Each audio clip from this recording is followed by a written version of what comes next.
Alright, real quick, let's go ahead and look at this clutch adjustment. It's a little tricky, of course, because it's actually righty-tighty. It's not righty-tighty, lefty-loosey. It is the opposite. So you want to turn this clockwise to loosen it.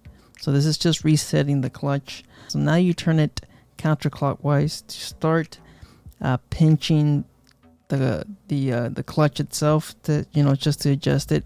Make sure it's nice and tight. You go to a point where you start feeling some friction, and then you back it out about a quarter turn or half a turn. All right, so that's pretty much it. Put everything back together, and let's keep on installing this clutch cable.